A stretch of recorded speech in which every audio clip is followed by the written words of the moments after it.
Okay, so yesterday I was talking about Netflix not wanting to do with the Power Rangers reboot, but more information came from Jinzaku. If all of this is true of what he's saying, then this is pretty much on Hasbro's part, not Netflix. The reason the reboot got pushed off for too long because it's expensive. Entwistle and Jenny wanted to take the brand more serious and do a 2017 movie style with money put into it. An overall more mature story. In expensive suits that looks like maybe Tokyo Jade was involved in. The failure of that 2017 movie had Hasbro scared and worried, so they pitched a cheaper and traditional style show without Entwistle, probably MMPR, to Netflix, but Netflix didn't want it. They didn't want it. Netflix wanted to do a reboot. Netflix didn't want Cosmic Fury or Once and Always, but since money and contracts were involved, that happened. Netflix walked away from the renegotiation because they never got the shows and movies they were promised in 2021. At the end of the day, Brian, who brought Power Rangers, had a big vision for the franchise, but Cox isn't interested in putting money or doing the new universe.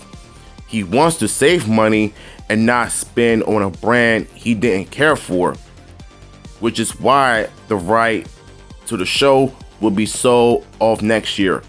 Good God almighty, bro. So let me get something straight. You mean to tell me that they wanted to do a reboot, but it was probably something more a traditional, cheap looking show like MMPR was and the rest of the future seasons was, instead of doing a reboot that a lot of us are really interested in it? When you think about it, the part where it says that they didn't want Once and Always and Cosmic Fury and Dino Fury Season 2, that was great on their part because Netflix put out some great numbers. But we're talking about the reboot here.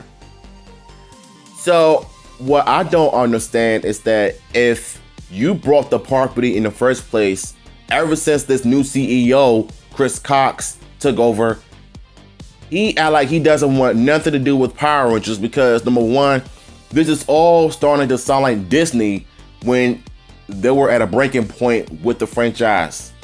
So it's obvious to me that Hasbro is just taking big L's at this point. So it's hard for me not to get mad at them because I understand this is business.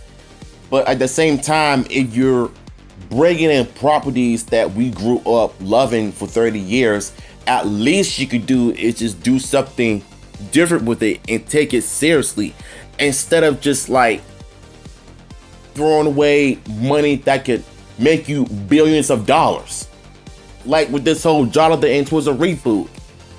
You know, if I would have known that it was expensive, I wouldn't even do this video because I really wanted to see what the reboot might have looked like. It might be something that, like it said, Tokyo Jade got something involved in it. You know, I did some of his work before, but he's a good artist. They could have easily called him up and just say, hey, we want to use some of your designs for the upcoming reboot, and it would have been a massive hit with Netflix and in theaters, from a movie to a TV show with good writing and good fight scenes. Whether it's going to be about Mighty Morphin or not, all we want is good Power Rangers content, and we're never going to get that sometime soon. And like I said, this is all business. You know, if all of this is what Jinzaku is saying, then this is a dark time to be a Power Rangers fan, because I'm trying so hard to be more positive and more hopeful that something good might come out of the situation, maybe like around Comic-Con this August. But my biggest fear is that we're not going to get anything. So to me, I would say the best thing for me to do is just keep watching Power Rangers on YouTube, because at least there is some old and new Power Rangers content on YouTube. So we ain't even gotta worry about the reboot unless we get some confirmation on the writers, the story, the costumes, the Zords, the villains, of whatnot. So what failed the 2017 movie like he said, it's because it was just not Power Rangers to me. You know what I'm saying? And I've said that about the 2017 film all the time, and it's true. But we can learn a thing or two about some mistakes that were made in the 2017 film and just try to redeem itself.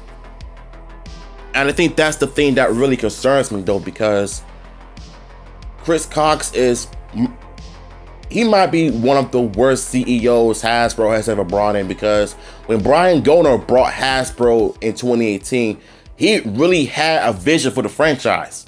But ever since he died, I feel like all of that just went downhill ever since.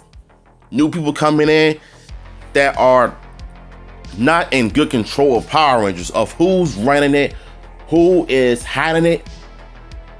So your best option is to have Power Rangers go to Paramount Plus, because that's the only way to keep this franchise from dying.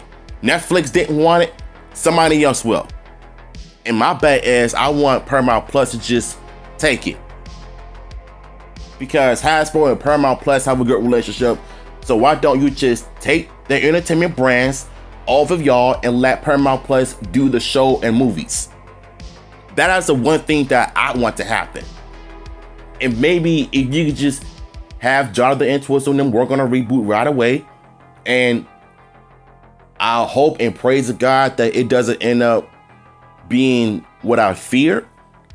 But that's a video for another time, because I spoke about this in the past.